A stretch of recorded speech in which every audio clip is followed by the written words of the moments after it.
jalan penghubung Kabupaten Belu dan Melaka, Nusa Tenggara Timur ditutup. Pemerintah Kabupaten Belu membuka jalan alternatif bagi warga. KPU Belu resmi menggelar tahapan pemilihan kepala daerah 2024. Pembukaan berlangsung meriah dengan menghadirkan artis ternama. Kupang menyediakan beragam fasilitas publik yang menyenangkan. Salah satunya jogging track di Taman Adipura. Selamat malam pemirsa, saatnya Anda menyaksikan Baita Belu, program berita teraktual terkait peristiwa dalam sepekan yang terjadi di Nusa Tenggara Timur. Saya Nita Seran akan menemani Anda dalam setengah jam ke depan.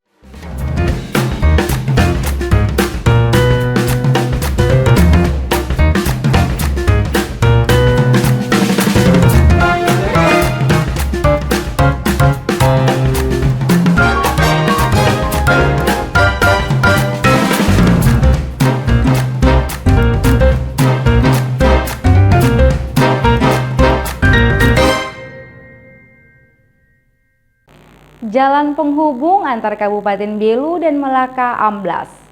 Dinas PUPR Kabupaten Belu antisipasi kecelakaan dengan menutup jalan. Jalan alternatif dipersiapkan untuk memperlancar aktivitas masyarakat.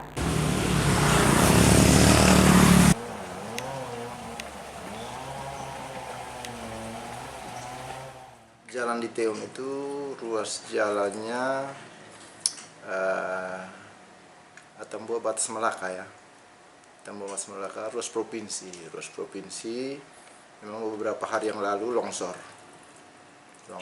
jadi kami berkoordinasi dengan teman-teman PU provinsi ya. Itu setelah kita berkoordinasi itu kami melakukan penanganan untuk ruas alternatifnya.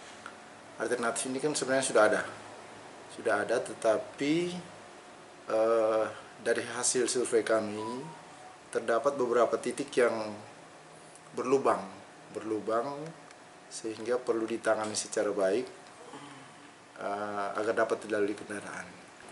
Jadi kami setelah berkoordinasi kami akan menutup itu jalan, nanti intervensi lebih lanjut oleh teman-teman PU provinsi karena itu jalan provinsi.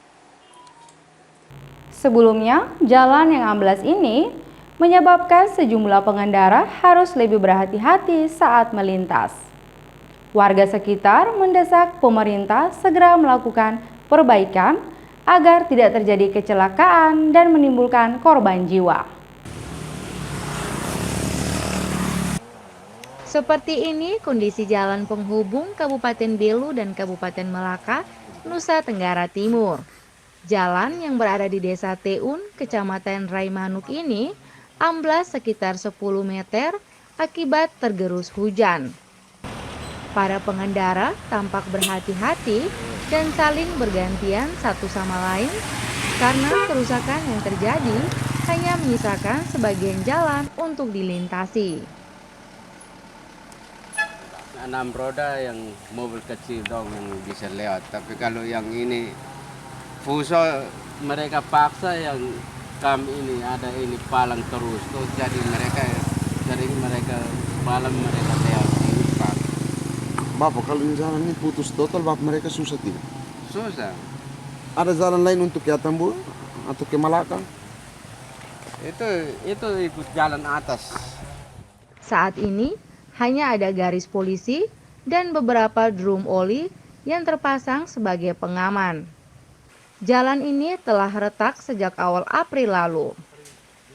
Guyuran hujan yang cukup deras mengakibatkan tanah longsor dan jalan di atasnya amblas. Kalau ini jalan ini dia kasih hubung mana dengan mana? Ya, ini kan dia jalur umum. Ini Atambua Melaka, jadi kalau sampai tidak segera diperbaiki memang ini agak repot. Nanti kami yang setengah mati. Kondisi jalan rusak jika dibiarkan tidak ditangani dengan baik akan berpotensi rawan menimbulkan kecelakaan lalu lintas dan menimbulkan korban. Masyarakat berharap agar jalan rusak ini segera diperbaiki oleh pemerintah. Dari Belu, Tim Liputan Atambua TV melaporkan. Kabupaten Belu mendapat 1.415 formasi calon PNS dan pegawai PPK untuk tahun 2024. Pemerintah menargetkan pelamar yang lebih paham dengan kemajuan teknologi. Jadi ini yang akan dihitung betul berdasarkan situasi dan kondisi di lapangan dan kebutuhan organisasi. Ya, ingat kemarin Menpan RD sampaikan, kita akan terima anak-anak muda yang melek teknologi dan kedepannya dia bisa menyesuaikan dengan kondisi yang di sini. Jadi orang ini yang kita terima kalau bisa dia berapa puluh tahun ke depan dia juga lebih maju sehingga dia bermanfaat untuk jangan terima satu data. Dia bilang saya ketik tidak tahu, ini komputer buka tidak tahu, sistem tidak mengerti. Ya, ini terima bagaimana? Jadi ini beberapa teknis dan ini kita perlu sampaikan kepada jurnalis mungkin dalam beberapa hari. Saya kasih tahu BKD dan kita buka di sana desk di kantor sana. Siapa saja boleh datang tanya dan kenapa begini, kenapa komplain, semua kita siapkan di sana. Ya. Peringatan Hari Buruh Internasional jadi momentum bagi para buruh di Nusa Tenggara Timur turun ke jalan menggelar aksi menuntut keadilan atas hak pekerja. Berikut informasinya.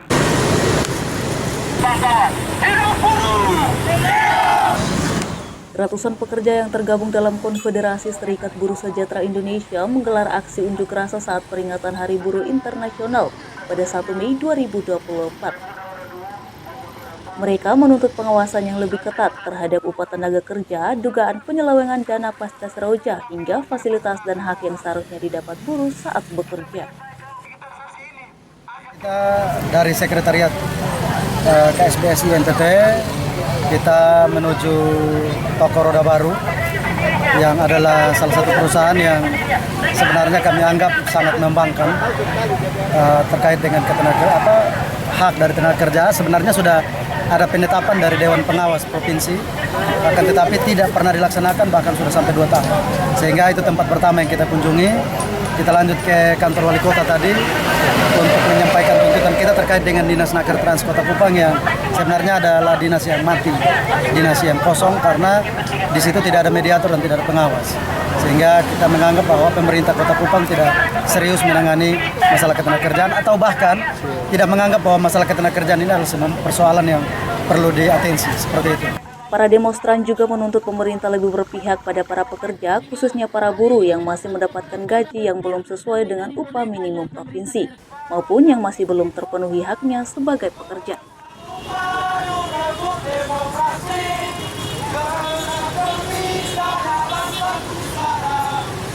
Ini semua menyangkut perut.